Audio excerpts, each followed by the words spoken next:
ये रूम के भाव है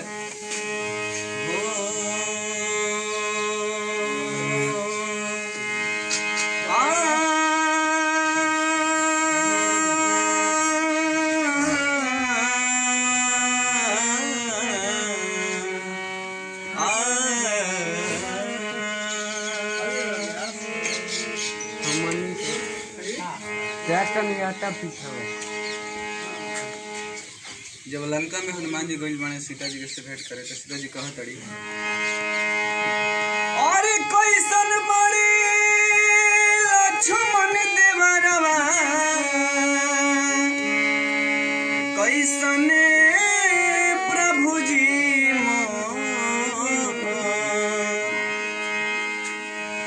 अरे कैसन मरे लक्ष्मण देवरवा कैसन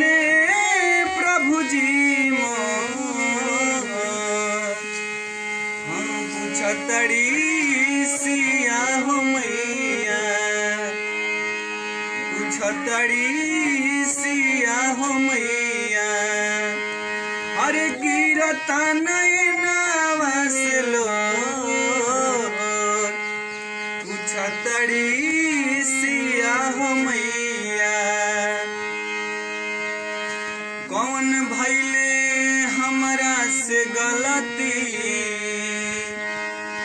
गलती गलती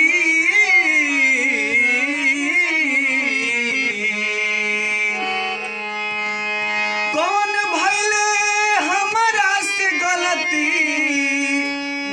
लिहल ना सुधिया कौन भइले हमरा से गलती लिहल ना सुधिया रोवतड़ी सिया हो मैया पूछतड़ी सिया हो मैया हर गिरता नहीं नाम से लो पूछतड़ी सिया हो मैया अरे गिरता नहीं नाम से लो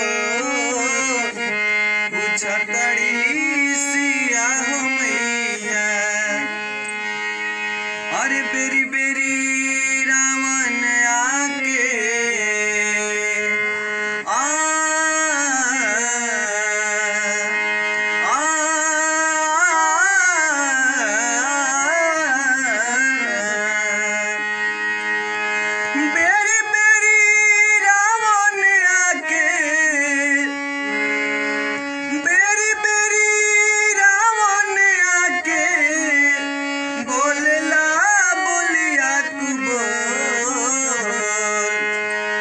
पूछतड़ी सिया हो मैया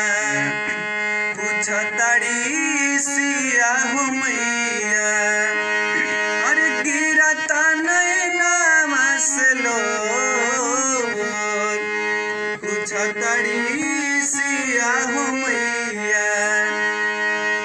गिरता नैनावा से लो पूछतड़ी सिया हो मैया कैसन मरे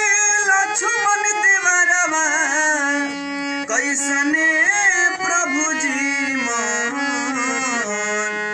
पूछतड़ी सिया हो मैया पूछत